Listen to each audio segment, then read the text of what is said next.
Hi, my name is Darius Pledge. You spell that Darious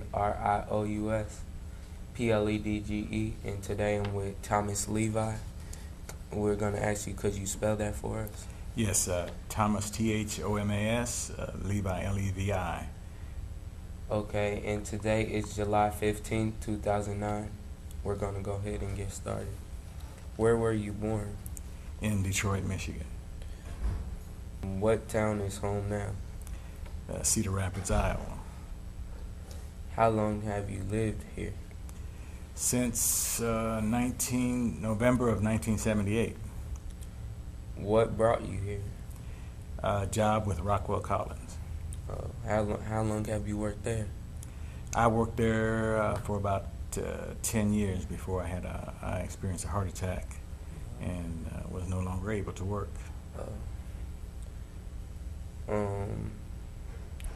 Did you have any other job before you moved here or anything? Well, I was in the Navy for 20 years and 6 months, Mm-hmm. 11 days and such. But that was the only job. Before that, I was a paper boy, I guess.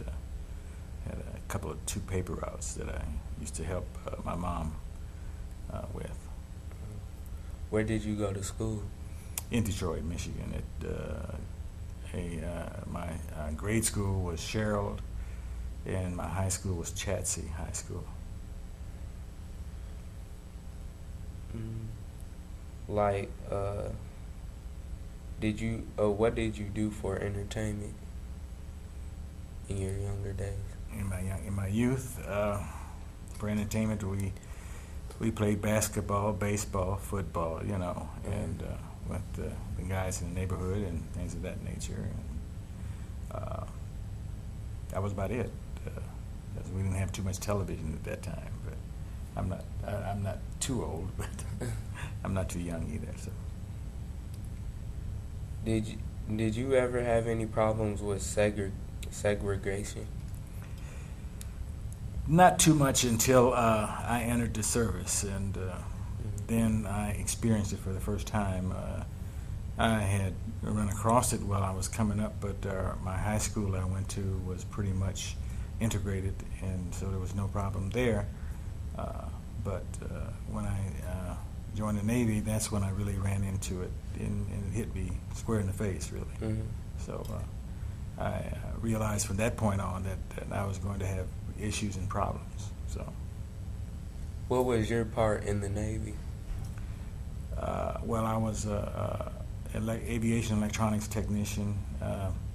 I went to Class A and a Class B school for those and several Class C schools while I was in the service, and to enhance my understanding of equipment and things of that nature. So, and electronics.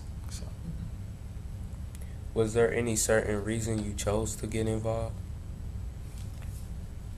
As far as in the Navy, Mm-hmm. the main reason was the fact that my father died when I was 9 years old, and my mother had to raise 4 kids by herself, Mm-hmm. and she had never been employed in her life prior to that, and my father was like 36 years old when he died, so it created quite a problem. That's why I ended up working 2 paper routes and everything to help support my mom, raise all of us. Mm-hmm. And when I got through high school, I was a draftsman. I thought I was a pretty good draftsman, but that's another time. That's another time when I did run into segregation, or segregation. Really, was when I tried to get a job in Detroit, Michigan. And this was in 1958, and was unable to. And my drafting teacher, he was the one that tutored me more or less all through high school. He took me under his wing, so to speak, in the 9th grade, and he was like a counselor to me, let me know what courses I needed to take to be a good draftsman and things of that nature, and things such as machine shop and the type of math that I needed to take and things like that. So I followed his direction, and he knew what the caliber of draftsman I was, and this is the first time I ever seen a grown man cry, because he was truly shaken by the fact that nobody would hire me, and because he knew my capabilities and abilities. So he found it earth-shaking to him that nobody would hire me, and they hired other people who were less qualified than myself. So he knew directly that what it was about, and that's when I first encountered that also. How has the civil rights movement affected you? Well, being in the service, it kind of somewhat affected me, but I've seen I've got some cultural shocks while I was in the service. But going back to the previous question, the reason I left home, like I say, was to help my mom. When I joined the Navy because I couldn't find a job and couldn't get a job, so I joined the Navy when it was like 2 weeks before my 18th birthday. And what I did was I made an allotment out to my mom, and so she got a check every month. And then I went into a process of trying to get her to become my dependent, and which I did, but it took about 1.5 years for that to happen. And so because of a lot of paperwork that you have to go through in the service, but I was able to get that accomplished, and she became my dependent. So the government then kicked in a portion of the allotment, so that she was getting more money then because of her being my dependent.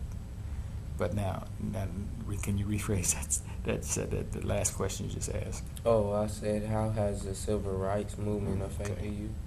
Well, like I say, it affected me in several ways. One time I can remember when in I think it was 65, I rode a bus and I was in uniform, military uniform, Navy uniform. Rode a bus into Jacksonville, Florida, and I got the shock. The shock came when I walked into the bus station, and they had a sign that said whites and colored, you know what I mean, and the bathrooms were set up that way or whatever. And I felt very hurt by that, because here I am willing to give up my life for my country, a country that would not allow me to sit in any place I wanted to sit down or things of that nature. So it did affect me, and I did understand the restraints and the things that affect us and affected us at that time, at that point in time. So it was quite a shock.